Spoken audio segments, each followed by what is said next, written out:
Welcome to Inspiring Nations with Sonja Keeve Podcast Show. Question: where do you draw your inspiration? Join us as we feature women across the globe with incredible stories of how they inspire nations every day. Now, here is your host, Sonja Keeve. Well, hello, everyone, and welcome to another amazing edition of Inspiring Nations. I am your host, Sonja Keeve, and I am so excited to have another incredible guest here on my show. And let me tell you a little bit about her. Today, we have the amazing Miss Loronda Giddens. She is the CEO and founder of EnerPeace Creations, LLC. She provides training and speaking services to an array of organizations. She brings words of inspiration to the workplace. And additionally, she teaches 9-to-5ers, us folks in the corporate space, how to follow their dreams and reveal their greatness using personal and professional development strategies. And so without further ado, I'm excited to have her on the show. And for my listening audience, please welcome the incredible Miss Loronda Giddens. Well, hello, superstar. Hi, Sonja. How are you this evening? I am amazing. Thank you so much for being my guest today. Well, thank you so much for having me. I greatly appreciate your kindness. And just for those who don't know you, tell us just a little bit more about who you are and whom you serve. Well, as you said, my name is Loronda Giddens, and I reside in Atlanta. I've been here, I'm celebrating my 20th year this year, and I'm originally from South Florida, was born and raised there, and decided to move to Atlanta, like I said, 20 years ago, and it's just been an amazing ride. I started out working in a corporate environment when I moved here, and for the last 15 years, I've been working in the government sector, working with at-risk youth. So just spending the last, several decades, just, working directly with at-risk youth and making sure that they can be successful in their lives by inspiring them to be their greatest self.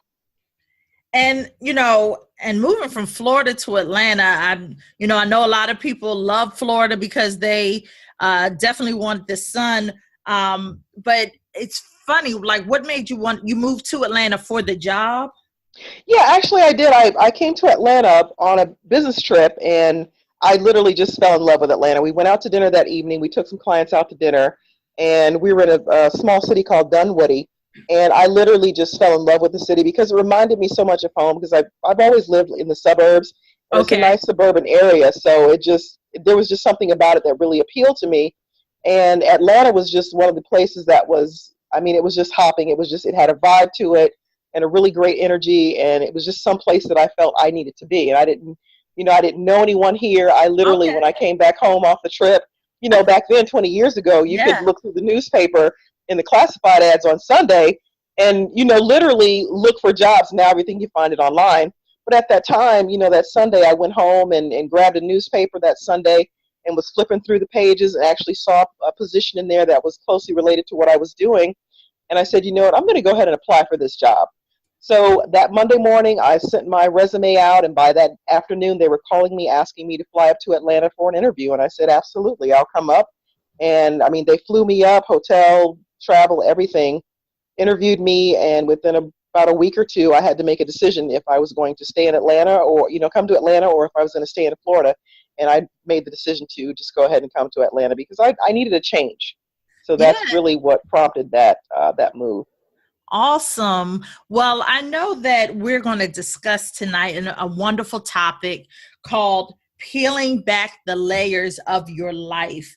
And when I thought about that topic, I was like, whoo, that sounds very intriguing. So could you go into a little more about what do you mean by peeling back the layers of your life?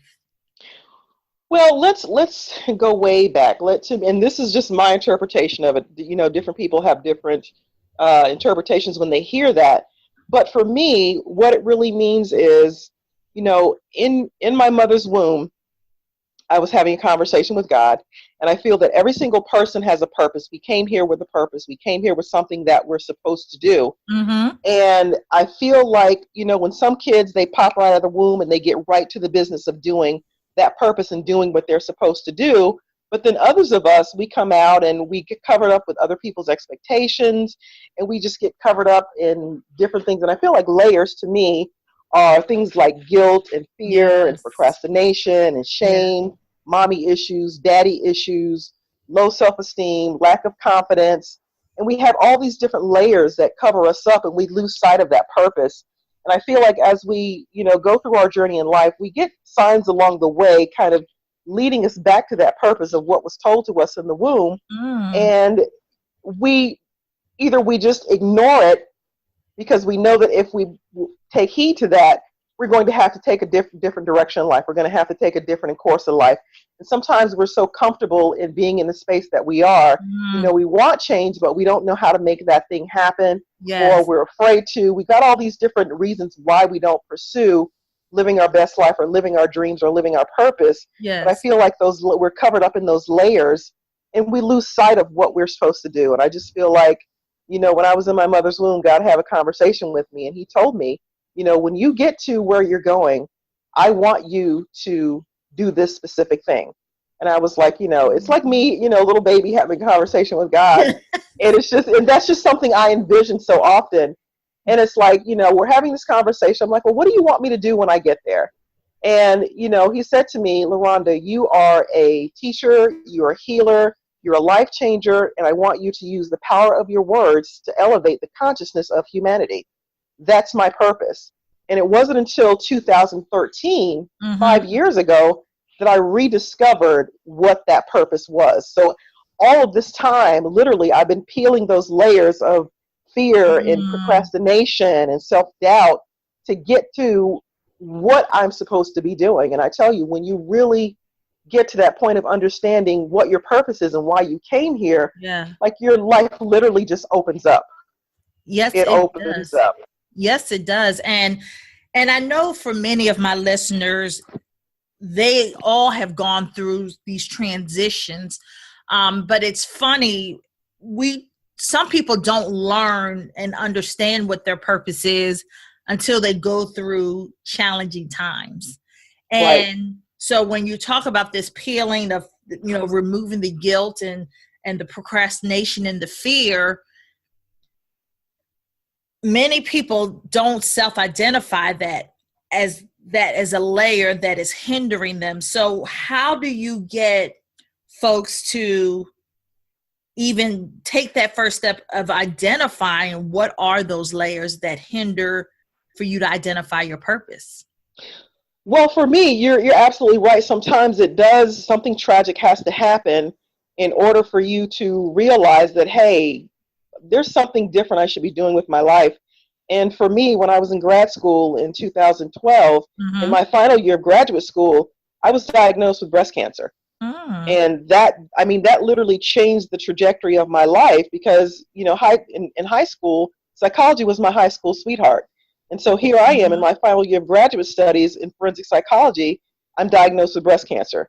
So December 2012 was graduation date. And April of 2012, I was diagnosed with breast cancer. Wow. And immediately, my entire life just stopped. Yeah. I was working 2 full-time jobs, and I was going, studying graduate studies, and my life completely stopped.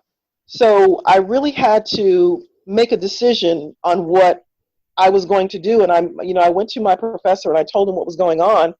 And he said, well, Loronda, you really could wait until May of 2013, to get your degree. Right. And I said, you know what, there's absolutely no way that I'm going to wait, another 6 months to get my degree. You don't understand how many years, how many decades, I've waited to get this degree. It was something so meaningful to me.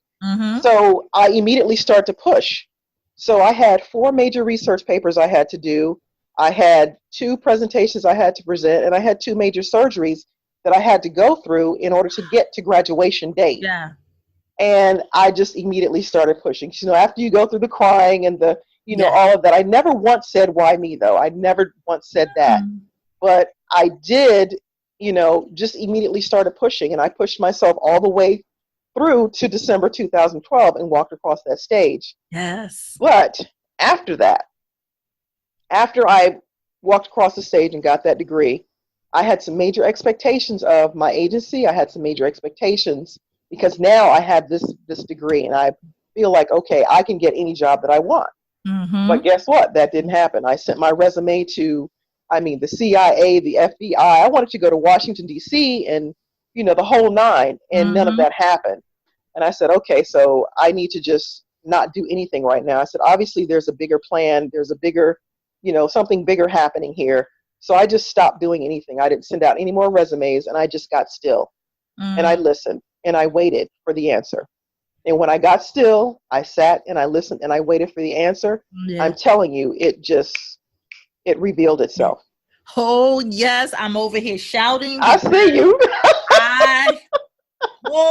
I have been through that. I can tell you, my sister, I have been through that. And I had, a very similar experience. And I have spoken to so many women across this nation. And I tell them there is something that comes when you are still. And I never used to believe that until, I stopped running, stopped trying to figure it all out, stopped trying to make stuff happen in my own time. Right. And literally when I was still, it came with clarity. And crystal clear. Ooh, and I could definitely attest to that. So as you have gone through this, journey, you've had a health scare and going back to school as an adult learner. And let me first say congratulations to you for that, because Thank you. I know what that is like. I did the same thing. I tell people going back to school as an adult learner, there's nothing cute about that. It's not a joke. But there is a sheer will to finish, because it's something that if you don't ever do it and you have a longing for it, it continues to eat at you until you're done. It does. And it did for me, because when I moved to Atlanta and when I was working in corporate, I did not have a degree at all. I had a high school diploma. And I was able to, move up within the ranks and make good money when I was working in corporate. But there was just something inside of me. Yes. I wanted that degree in psychology so desperately.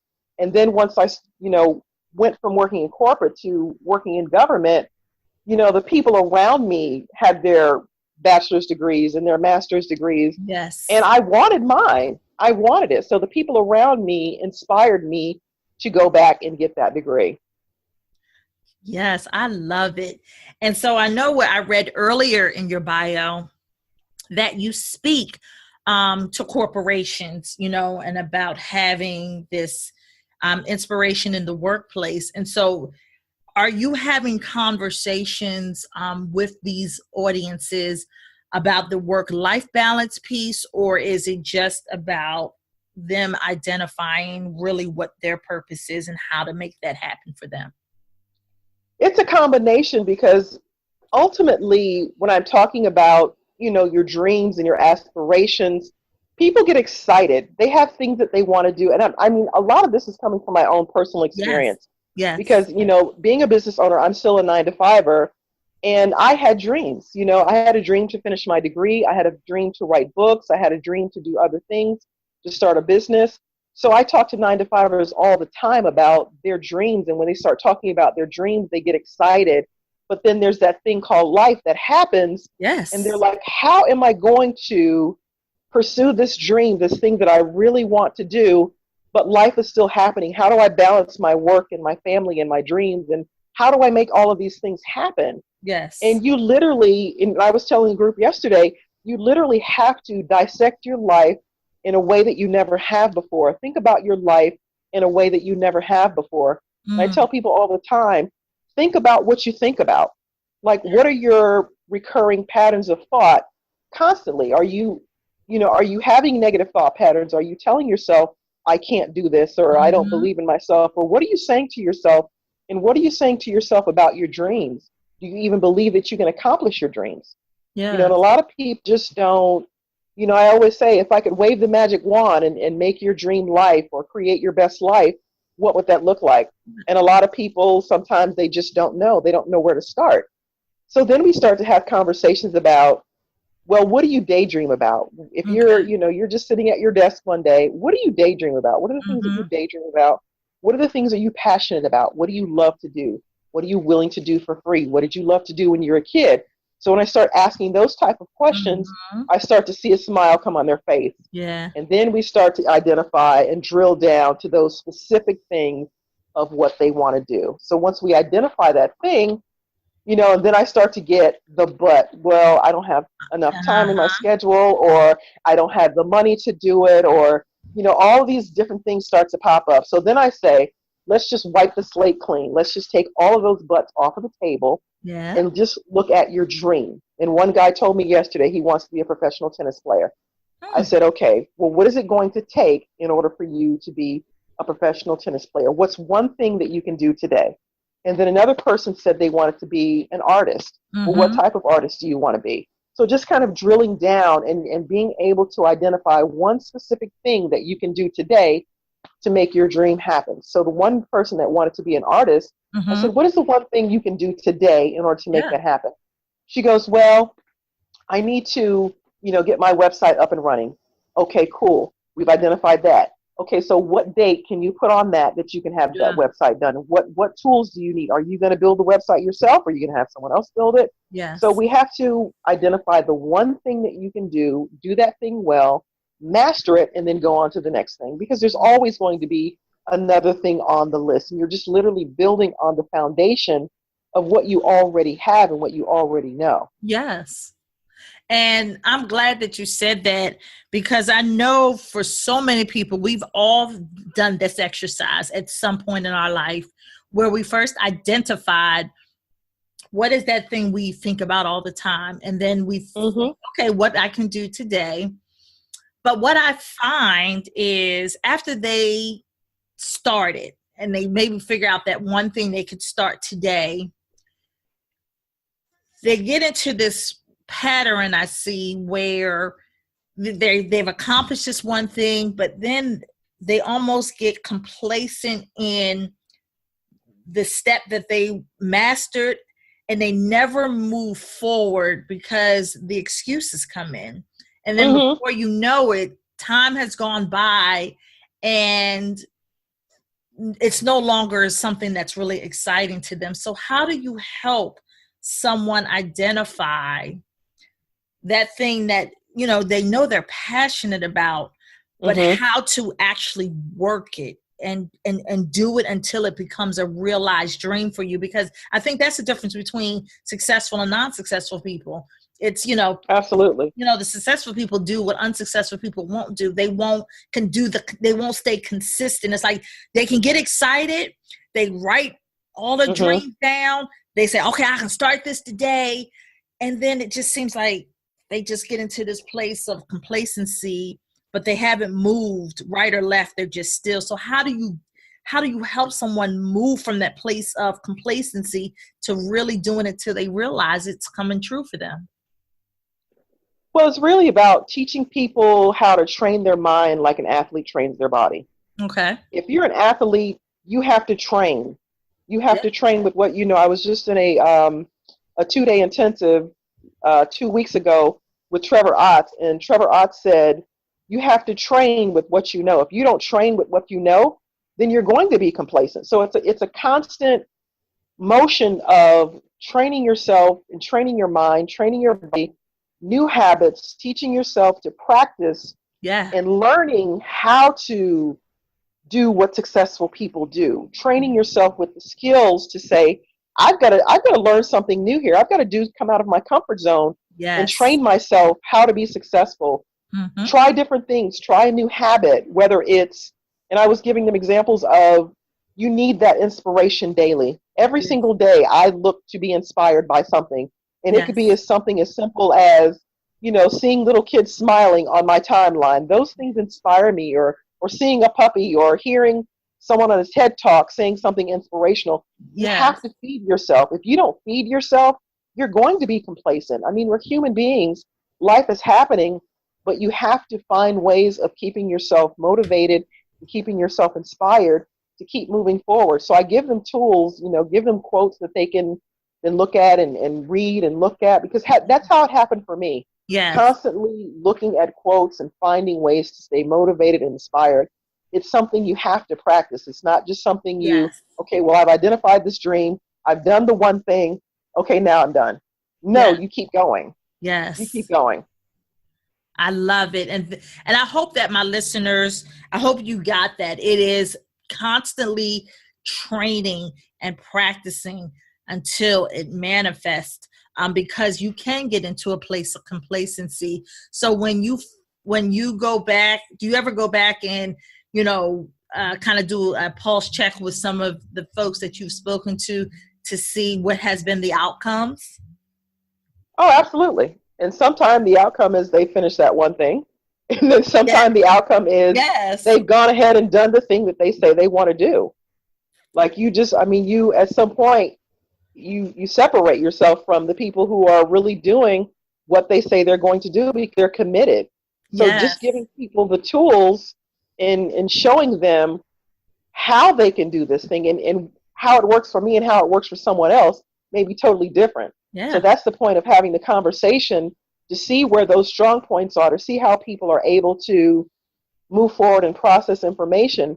And you need a support system. I was telling a group yesterday, you guys need accountability partners. You need someone, and the one girl that was doing the website, I turned to the girl that was sitting next to her. I said, you're going to be her accountability partner. She needs someone who's going to hold her to fire to say, hey, did you get that website done? Or, same thing with her. So you guys pair up and be each other's accountability partners. Find support groups. I mean, for me, I have an amazing group of supporters in this Facebook group that I'm a part of. And I mean, these people are amazing. Yeah. So just being around other people who are doing the things that you want to do, or that are successful, or reporting out their wins, that gives you motivation. That inspires you to say, hey, Susan is doing such and such. Let me congratulate her. It makes you feel good to congratulate other people and to get that support back from them. So you need people around you who are going to be your supporters, and your family members and your friends may not be those people. They may be the people that look at you and say, you know what, that dream that you have sounds kind of crazy. I don't think you're going to be able to achieve that. You don't want to hear that kind of conversation. Yes. Those type of people, you have to tune them out, even if they're family or your friends. It doesn't matter.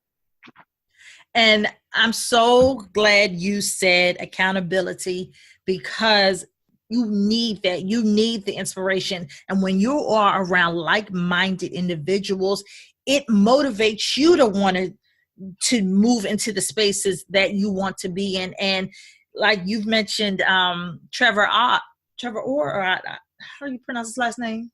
Trevor Ott.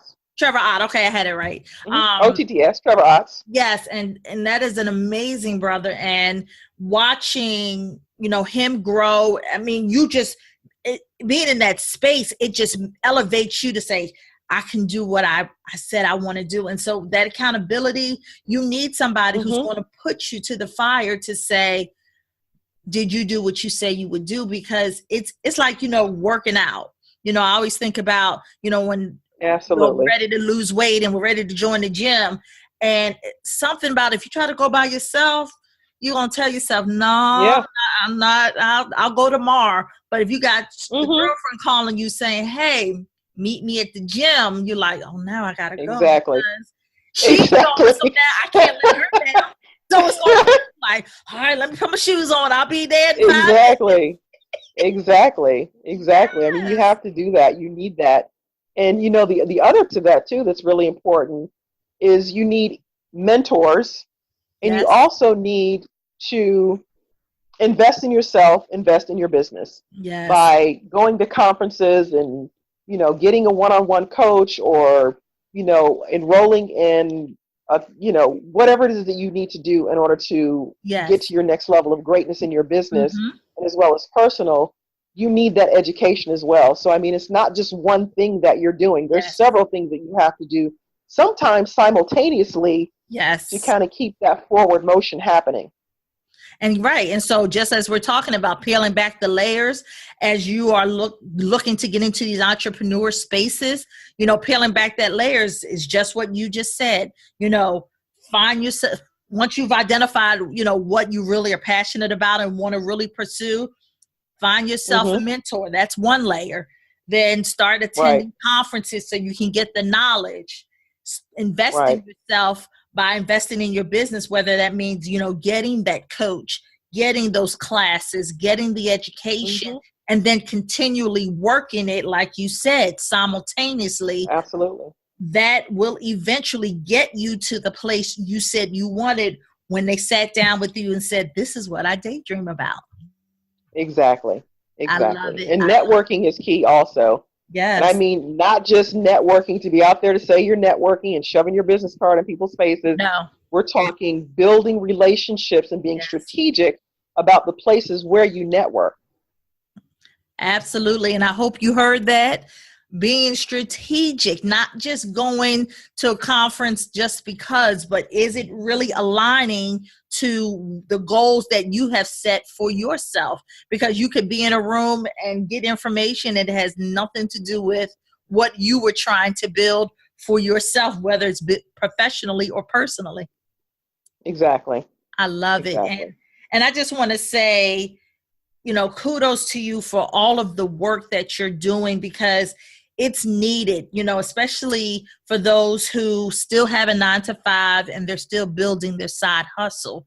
It is very easy to get complacent because you are tied to that 9-to-5 and you want to push yourself to daydream. So I love the fact that you go around the United States and talk to people and go into the corporations, because I think they need that, because for some people, they need something other than that 9-to-5. Absolutely. Right. If they were built for a purpose, they need something more than just sitting at that desk every single day. Exactly. And there's so many people out there that daydream and, they have things that they want to do. And I mean, I was that person. I mean, every single day I would drive to work and I'm thinking, okay, I enjoy what I do. I love what I do, but I know that there's something more that I should be doing with my life. And when I started asking that question, I'm like, God, okay, what is it? Yeah. And when he revealed it to me, I said, oh, okay.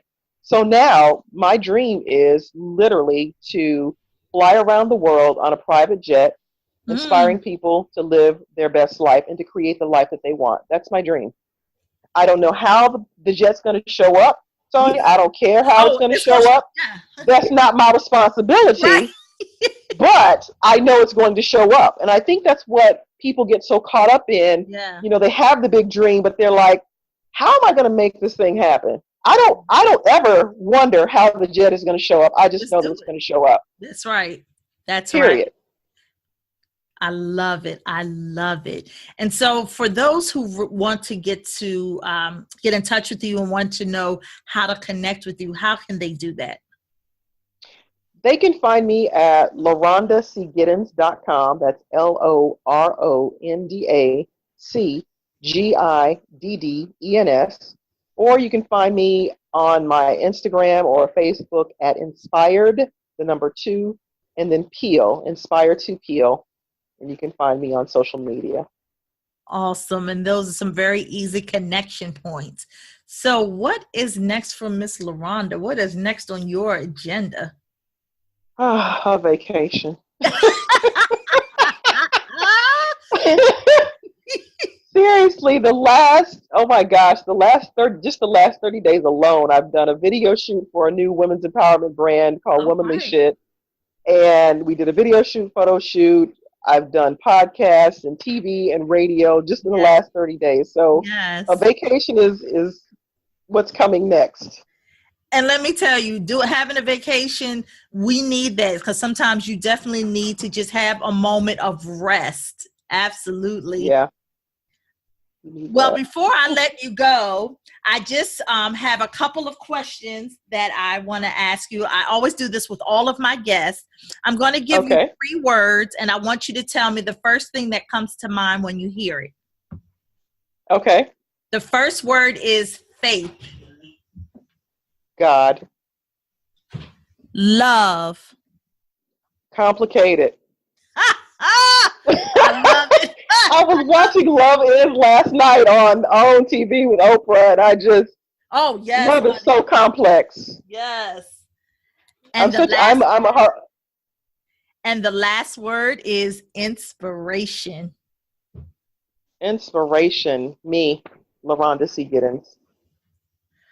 Well, Miss Loronda C. Giddens, it was indeed my pleasure talking with you and really discussing this whole peeling back the layers. I was actually taking some notes and some things that I realized I need to do. Okay, well, that's good. I'm happy to hear that. Yeah, so I definitely, and I know my listeners definitely got some wonderful information and some really good nuggets that they can use. And so I definitely would love to have you back on my show when you get in that private jet, ma'am, and jet. You know I'll call you. Yes. Because you're out there inspiring nations too, so I need you by my side. Yes, ma'am. You know what? I'm there. I'm right there, right there beside you. Have no fear. Excellent, excellent. I'm gonna hold you to that. Well, it was truly my pleasure of having you on my show, and continued success for all of the amazing things that you're doing in your life. Thank you so much. I greatly appreciate you today for having me. And this is another amazing edition of Inspiring Nations. Bye-bye. Thank you for listening to another episode of Inspiring Nations with Sonja Keeve. I challenge each of you to perform one simple act of kindness and pass it forward. For more information on how you can be a guest on our show, visit www.sonjakeeve.com. We hope to see you next time.